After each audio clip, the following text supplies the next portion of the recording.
Here is a quick demo of an ongoing project I'm currently doing. First, I'd like to show you the kind of data I work with.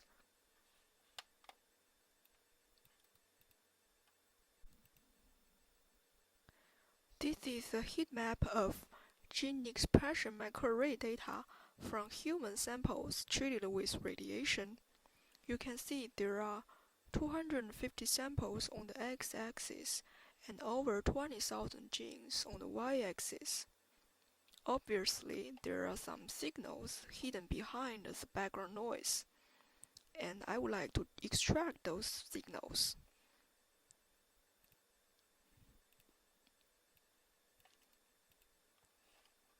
Just to give you a quick example of what the signal is.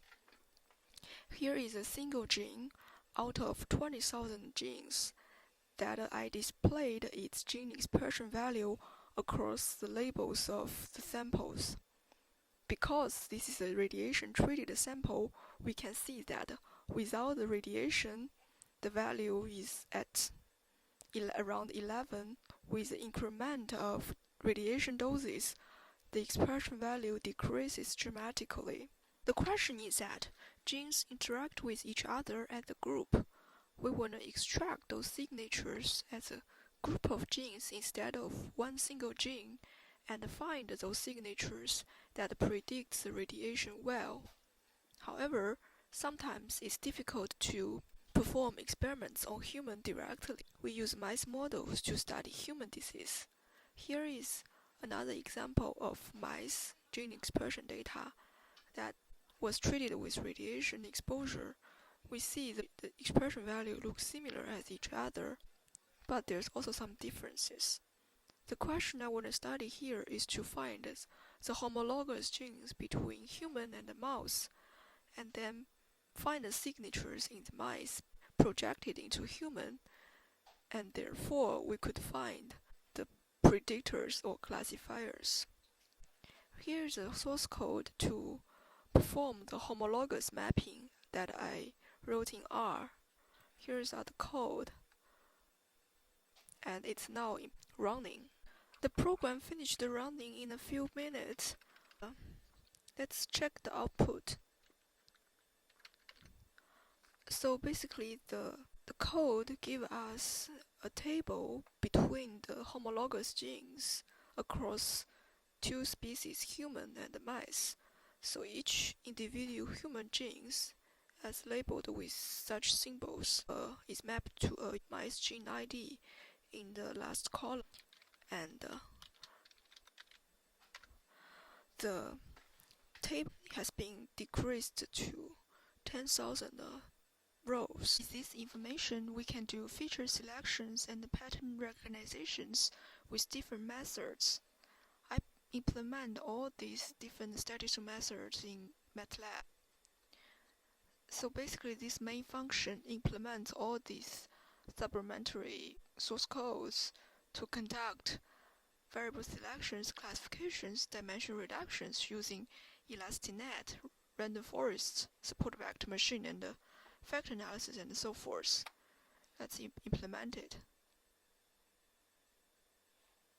It's going to take some while. Because of the volume of the data, as well as the different methods I've tried for classification and variable selection, it takes quite some time. So after several hours, here is the output screen, and I saved all the results as figures, and I will show you some of the examples.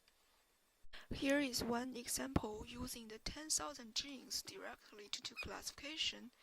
The training and validation sample are all coming from mice samples, and the testing dataset is the results on human subjects. As we can see, the homologous mapping in human classifiers accurately capture the two labels with the error on the curve above 0.6, but this is less than satisfied. And this is the results in a probability regression model. If we look at other classification methods, such as random forest tree and support vector machine, the results are similar. If we do dimension reduction ahead of the classification, what does the result look like? Still, the testing accuracy is still wandering around 0.6, so there's less than an improvement. However, if we change another species, instead of mice, now we use a macaque. So basically the testing are coming from macaque samples. If we use the fact analysis ahead of classification, you see a big improvement. The error on the curve increased to 0.8. However, random forests does less accurately, but the support vector machine yield similar results. Therefore, it's better to use a closer related species to do the classification projection, but even so, mice is smaller and easier to carry out experiments.